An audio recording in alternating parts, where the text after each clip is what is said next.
Mom stole my inheritance while I was a kid, now she wants my help. When my mom married her new husband, I was 12. Dad had been gone for about 4 years by then. I was still getting used to the idea of him not being around, and honestly, it just felt weird seeing Mom with someone else. The new husband wasn't bad or anything, and he seemed okay enough. But things changed when he moved in, bringing his toddler daughter with him. The little girl was maybe 2 or 3, and right from the start, she was like the center of their universe. Suddenly, everything in our house started revolving around her. I was still dealing with losing my dad, so it wasn't like I was super excited to suddenly have this new family thrust upon me. I mean, it was only 4 years since Dad died, and I was still trying to figure things out. I'd catch Mom looking at me, almost like she felt guilty, but she never really said anything about it. We just kinda went through the motions of trying to blend as a family, but it felt awkward, like we were all just pretending to be okay with everything. The one thing I had left of my dad though was his engagement ring. That ring had been in our family for generations. My grandma gave it to him, and he'd always said it was meant to be passed down. It was the last piece of him that I could hold on to. A bit of family history I could keep close. I wore it on a necklace because it was a little too big for my fingers. Every time I looked at it, it was like a little reminder that Dad was still with me somehow. About a year after Mom remarried, her new husband's daughter, the toddler, was diagnosed with a rare form of cancer. I didn't really understand what that meant back then, but I knew it was serious. The mood in the house went from tense to just heavy. Everything was about her treatments, her doctor visits, and whatever else she needed. I'd come home from school, and there'd be no one there because they were all at the hospital. I'd eat alone most nights, hearing the quietness of the house and just feeling more and more like an outsider. Then came the day when Mom sat me down in the living room with that serious look on her face. She told me they'd found an experimental treatment that might help the girl, but it wasn't available nearby. They'd have to stay somewhere else for a few months, and the costs were insane. Her new husband's family wasn't in the picture, and they didn't have much savings. So they were looking for other ways to pay for it. She looked at me all serious and asked if we could sell Dad's engagement ring. I didn't understand at first. Like, what did that have to do with anything? That ring was mine, left to me in his will. It wasn't just some fancy jewelry to sell whenever.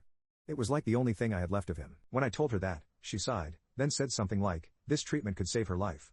It's not like it's just for fun or something." And I remembered just sitting there staring at her, wondering if she really thought it was okay to just take that away from me. She tried to say it was for a greater good, that it was about saving a life. And, I mean, yeah, I get that, but I was just a kid myself, barely 13, and she was asking me to give up the one thing that still connected me to my dad. I didn't know how to explain that to her without sounding selfish, which is exactly what she called me when I tried. I told her I wouldn't forgive her if she sold it, that she'd be taking something away from me that I could never get back. But she didn't listen. The next thing I knew, the ring was gone, sold off for $14,000. $14,000 was all it took for her to sell away the last thing I had of my dad. She tried to talk to me about it later, but I wouldn't hear it. To me, it was like she'd just stolen something that didn't belong to her, something that meant way more to me than she'd ever understand. After that, things got weird between us. I pulled away from her, started keeping to myself more. I'd see her with her new family, with her husband and his daughter, and it was like watching her live this new life that didn't include me. Every time I looked at her, I felt this anger building up inside me. I'd catch myself wanting to scream at her to tell her how much I hated her for what she did, but I held it in. I figured it didn't matter. She'd made her choice. For a while, I just tried to focus on school and friends, anything to distract myself. But that feeling of betrayal didn't go away. I'd come home every day, see them all together, and feel like an outsider in my own house. She'd already chosen her new family over me, and that ring was just the final proof of it. Even when they'd go off for her treatments and leave me home alone, it wasn't like I felt relieved. I was just there in this house full of memories that didn't mean anything to anyone else. I stopped talking to her about anything important. If she asked about school, I'd just give short answers. When she'd try to make plans to do something together, I'd brush her off, pretending I was busy or didn't feel like it. Part of me hoped she'd notice, that she'd realize what she'd done and apologize, but she never did. She'd just keep trying to make it work, acting like nothing was wrong. By the time I was getting close to 18, I was already planning my escape. I knew I couldn't stay in that house any longer. Every time I thought about how she'd sold Dad's ring, it felt like a fresh wound, like she'd chosen her new family's needs over my right to have something that connected me to him. I started saving every little bit I could, planning my exit. I wanted out of there, far away from a place that didn't feel like home anymore. I guess some people might say I was overreacting, but when you're 13 and someone takes something so important from you, it messes with your head. It's not just about the ring itself. It's about what it stood for. That ring was my link to a family I'd lost. A memory of a dad I could barely remember clearly. Losing it felt like losing him all over again, and no one understood that, especially not my mom. The years after my mom sold the ring were strange. I thought maybe I'd get used to it. Like, eventually, I'd be able to let it go and move on, but that just didn't happen. If anything, the anger and resentment kept building up. Every time I looked at my mom, I'd just see the person who chose someone else's kid over her own, who took the one thing left of my dad and gave it away like it was nothing. And it didn't help that in those years, I felt like I was just there, a shadow in their new family. I figured out pretty quick that I couldn't depend on her for support or really anything. There were days I'd come home, and they wouldn't even be there. They'd be off at a hospital visit or staying with friends near the treatment center, leaving me alone to fend for myself. They tried to set me up with meals and stuff, like they'd leave frozen dinners in the freezer or sometimes ask a neighbor to check in on me, but it always felt like an afterthought. Like, they had their priorities, and I just wasn't one of them. And let me tell you, it was hard to shake off that feeling of being forgotten. I'd sit in that quiet house knowing they were out there trying to save her, and I'd just get angrier. Angry that they'd left me to take care of myself, angry that mom didn't seem to care. And mostly angry that this was supposed to be my home. But it didn't feel like one. It was like I was a stranger under my own roof. I decided pretty early on that I was getting out of there as soon as I could. I started working part-time jobs, saving up whatever I could. I mowed lawns, babysat, and eventually worked at a grocery store after school and on weekends. It wasn't much, but it was something. My plan was simple. Hit 18, save up enough, and get out. I didn't want any more reminders of what I'd lost or what she'd done. When I hit my senior year, things got even more strained. My mom would occasionally try to have these mother-daughter talks where she'd tell me how proud she was of me, how she knew I was going to do great things. But at that point, it just sounded like empty words. I wasn't some little kid anymore, and she couldn't just patch things up with a few "I'm proud of you" comments. And she never once apologized or admitted she'd messed up. I kept waiting, hoping that maybe she'd say she was sorry, that she'd see the damage she'd done. But she never did. It was like she thought it was all fine now. Like she just moved on from everything, so I should too.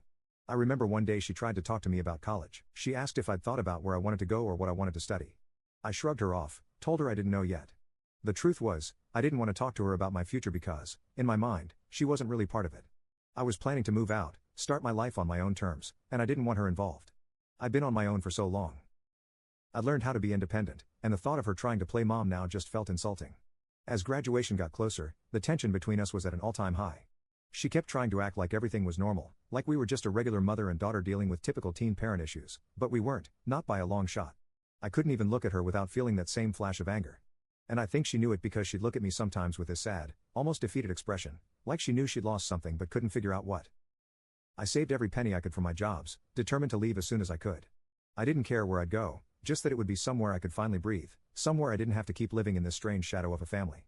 The closer I got to 18, the more restless I felt, like I was counting down the days until I'd be free. The night before I moved out, I remember packing up my stuff in my room, looking around at the walls, and thinking about all the memories that I was leaving behind. It was bittersweet. This had been my home, the place where I grew up, where I spent the happiest years with my dad. But it wasn't that place anymore, not since she'd sold his ring, not since she'd chosen them over me.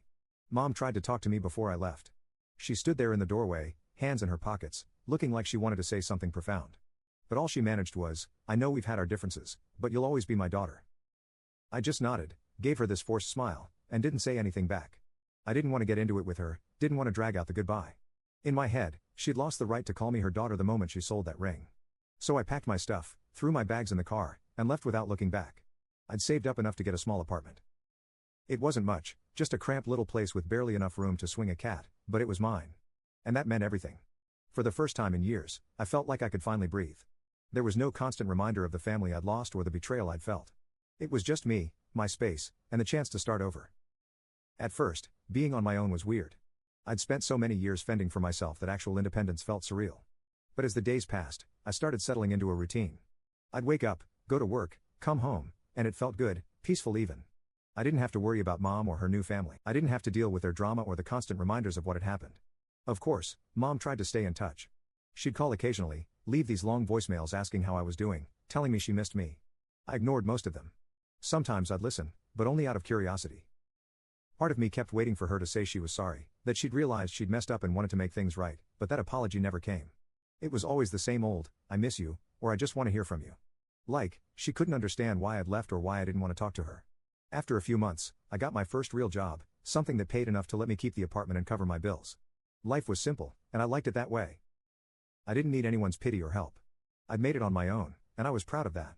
It wasn't until much later that I realized just how much leaving had changed me. I was tougher, more guarded. I didn't let people in easily because I knew what it felt like to be betrayed by the ones you trusted most. But even with all that, there was still this tiny part of me that wanted closure, that wanted to know if she ever regretted what she'd done. But I wasn't going to wait around for that answer.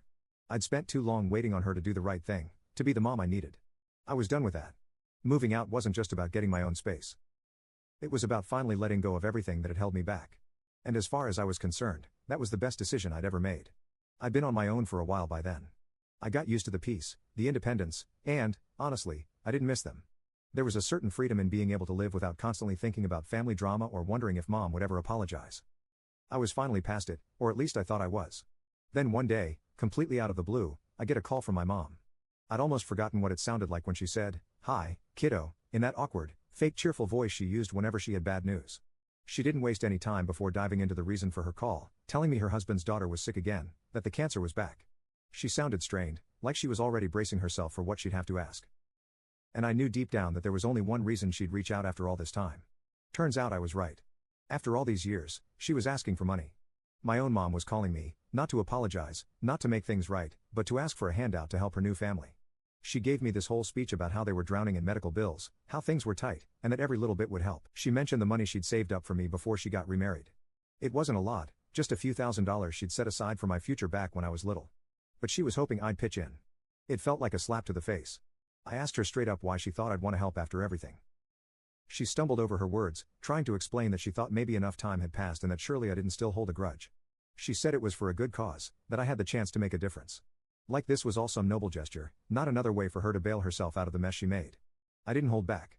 I told her exactly what I thought, that she had no right to ask me for anything after selling my dad's ring. I said it was insulting that she even thought I'd consider it, especially after she'd never bothered to apologize. She kept trying to say I was being unreasonable, that I should let go of the past. She sounded like she genuinely believed I was in the wrong for being upset about the ring. And then she started bringing up her stepdaughter's condition, saying how she didn't deserve this and how I should be compassionate. I told her compassion goes both ways. I reminded her how she chose them over me, over my dad's memory, and then acted like everything was fine afterward. She got quiet, which I thought meant she'd finally understood. But, no, she just sighed and said, "I wish you could let it go." That was the moment I knew she'd never really get it. Then her husband started calling me. He'd text, leave voicemails, even send emails, all trying to guilt trip me. He'd say stuff like, "It's not about you, it's about saving a child's life, and we're family. We should help each other." I guess he thought that bringing up the family card would somehow make me cave, but honestly, it had the opposite effect. Every message just reminded me how they'd thrown me aside when I was still a kid. I was family now that they needed money, but back then, I was just an inconvenience to be brushed off. After ignoring him for a while, he tried a new approach. One day, he left this long, drawn-out voicemail about how the ring had saved his daughter's life and how I should be grateful that it went to something so meaningful. The audacity of it left me speechless. He was seriously trying to twist it like I was the bad guy for wanting to keep my dad's last gift. I didn't even respond to that one. I just deleted it and blocked his number. It didn't end there, though. Somehow, he got the rest of the family involved. Aunts, uncles, even cousins who barely knew me growing up, they all started chiming in. Some messaged me directly. Others just posted passive-aggressive stuff on social media about family values and putting others first. It was a circus, and it was exhausting. I ended up deleting a bunch of my social media profiles just to get some peace. One night though, I got a message from my grandmother. She's usually pretty chill, keeps to herself. But this time, she'd clearly been roped into the mess. She wrote this long, awkward message about how family needs to stick together and that my mom's stepdaughter was going through an unspeakably hard time. I felt bad for her, but I was tired of being guilted. I sent a simple reply explaining that my mom had already chosen her family years ago when she sold the ring and that she didn't get to come crawling back now just because they were short on cash. She didn't respond after that, and I could tell it had stung, but I wasn't about to apologize for setting boundaries. Things hit a new low when I ran into my mom's husband in public. I was grabbing some groceries, minding my own business, and he just appeared out of nowhere, standing right in front of me in the middle of the aisle. At first, I thought he'd just walk by or pretend not to see me, but no, he went straight into his speech about how selfish I was, how disgusting it was that I could even think about keeping the money while his daughter was fighting for her life. I was done holding back. I told him that the ring had meant more to me than he or his daughter ever could, and that he was lucky I hadn't taken legal action when my mom sold it. I reminded him that it was my right to keep whatever money I had and that if he needed funds so badly, there were other ways to get help. He looked at me like I was the devil, muttered something under his breath, and stormed off. I could feel people staring, but I didn't care. I wasn't going to let him bully me into giving up the last bit of security I had. Walking out of that store, I felt weirdly relieved. For so long, I'd held all that anger in. Let it simmer under the surface. But finally, I'd stood up for myself. I'd drawn a line, told him exactly where I stood, and didn't back down. And, yeah, maybe it felt a little ruthless, but it was better than just sitting back and letting them guilt trip me. After that, things quieted down for a bit. The call stopped, and I didn't get any more messages from random family members. I think they realized I wasn't going to budge. But there was still this nagging feeling, this little voice in the back of my head that kept asking if I was in the wrong. I mean, yeah, they'd hurt me, and they had no right to ask for my money. But part of me still wondered if I was being too harsh.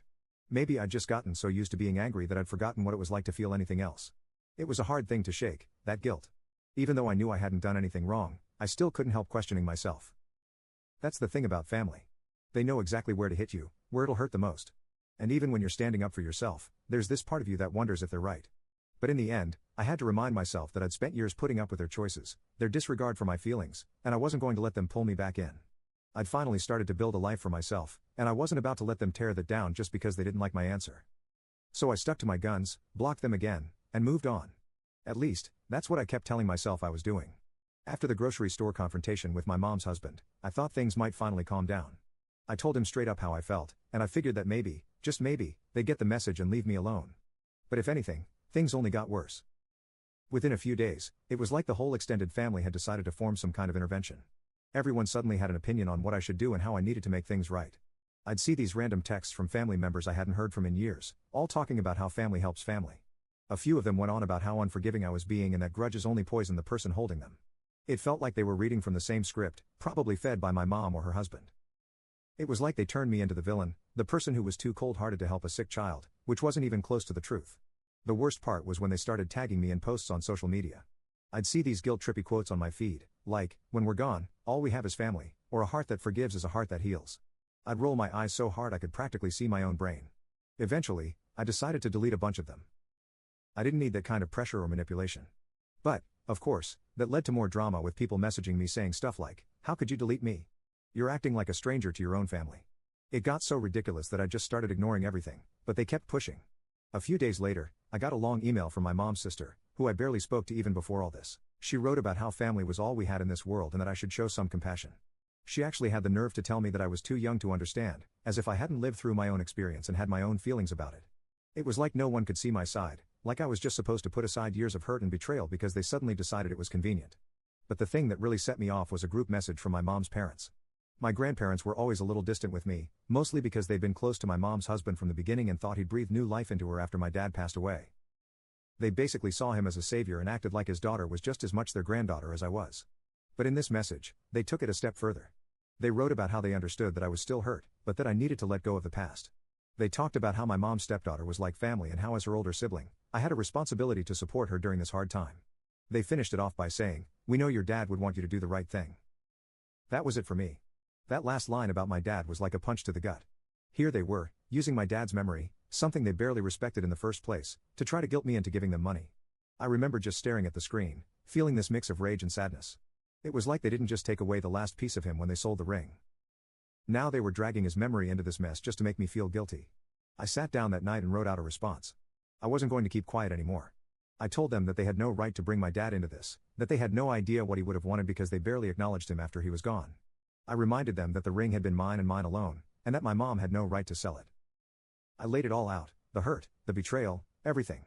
And I told them that if they didn't respect my decision to stay out of their mess, I'd have no choice but to cut contact. I hit send and just sat there feeling this weird sense of relief. I didn't know how they'd respond, but I didn't care. For the first time, I'd actually told them how I felt instead of bottling it up. But, of course, the fallout came almost immediately. First, my grandma sent this half-hearted apology saying she was sorry I felt that way, which is the kind of non-apology that basically means, "Sorry you're upset, but I'm not changing anything." Then, one by one, family members started dropping like flies. People blocked me, unfriended me, and my phone got quieter. I wasn't going to lie, it hurt.